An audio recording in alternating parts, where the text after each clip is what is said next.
നമസ്കാരം. നാട്ടുവാർത്തയിലേക്ക് സ്വാഗതം. വേലിയേറ്റ വെള്ളപ്പൊക്കം ശാശ്വത പരിഹാരം കാണണമെന്നാവശ്യപ്പെട്ട് ജനകീയ സമരസമിതിയുടെ നേതൃത്വത്തിൽ പന്തം കൊളുത്തി പ്രകടനം നടത്തി.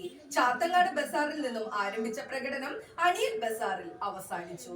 വിശദമായ വാർത്തകളിലേക്ക്. This news brought to you by ആണിഹാരി. എത്ര പഴകിയ ആണിരോഗവും നിശേഷം മാറ്റി സുഖപ്പെടുത്തുന്നു. നടക്കൂ, സുഖമായി നടക്കൂ.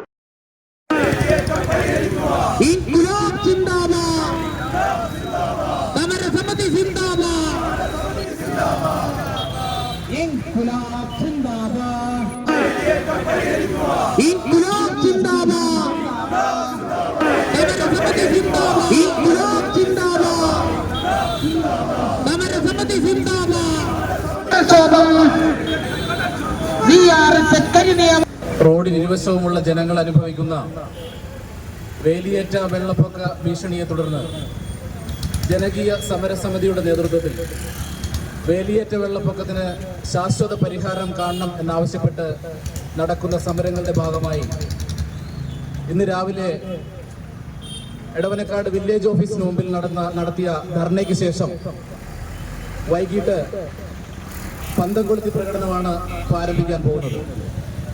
ഇവിടെ നിന്ന് ആരംഭിച്ച് അണിയൽ ബസാറിൽ സമാപിക്കുകയാണ്. വേലിയേറ്റ വെള്ളപ്പൊക്കത്തിന് ശാശ്വതമായ പരിഹാരം കാണുക എന്നുള്ളതാണ് ഞങ്ങൾ മുന്നോട്ട്. വേലിയേറ്റ വെള്ളപ്പൊക്കം ജനകീയ സമരസമിതിയുടെ നേതൃത്വത്തിൽ പന്തം കൊളുത്തി പ്രകടനം നടത്തി. ദിവസങ്ങളോളം കെട്ടിക്കിടക്കുന്ന മലിനജലത്തിലൂടെയാണ് വിദ്യാർത്ഥികളടക്കമുള്ളവർ സഞ്ചരിക്കുന്നത്. ഇത് സാംക്രമിക രോഗങ്ങൾ പടർന്നു പിടിക്കുവാൻ ഇടയാക്കും. വീടുകൾക്ക് ചുറ്റും വെള്ളം കെട്ടിനിൽക്കുന്നത് വീടുകളെ ജീർണാവസ്ഥയിലാക്കുകയും ചെയ്യുന്നത് മൂലം ജനജീവിതം ദുസ്സഹമായ സാഹചര്യത്തിലാണ് ജനകീയ സമരസമിതിയുടെ നേതൃത്വത്തിൽ പന്തം കൊളുത്തി പ്രകടനം നടത്തിയത്. സമരസമിതി chairman PB Sabu, Prashobh Njaveli, TA Joseph, AK Sarasan, Ajith Kumar, IA Shamsuddeen, Binoy ER, Adith Haidar, Yusuf Kalappurakkal, Saliharan K Ashraf, Ramesh Ravi, Basil Mukkath പ്രദേശത്തെ നിവാസികളും പന്തം കൊളുത്തി പ്രകടനത്തിൽ പങ്കെടുത്തു. ചാത്തങ്ങാട് ബസാറിൽ നിന്നും ആരംഭിച്ച പ്രകടനം അണിയൽ ബസാറിൽ സമാപിച്ചു. വിവിധ രാഷ്ട്രീയ കക്ഷി നേതാക്കൾ സംസാരിച്ചു. പ്രകടനത്തിലേക്കും ധർണയിലേക്കും എല്ലാവിധ ആശംസകളും അറിയിക്കുകയാണ്.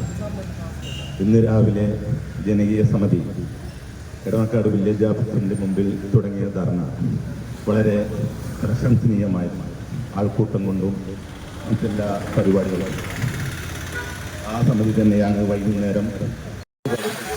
കുറെ കാലങ്ങളായി ഇടവനക്കാട് നിവാസികളായ നമ്മൾ വിവിധങ്ങളായ ദുരിതങ്ങളിലൂടെ കടന്നുപോയിക്കൊണ്ടിരിക്കുകയാണ്.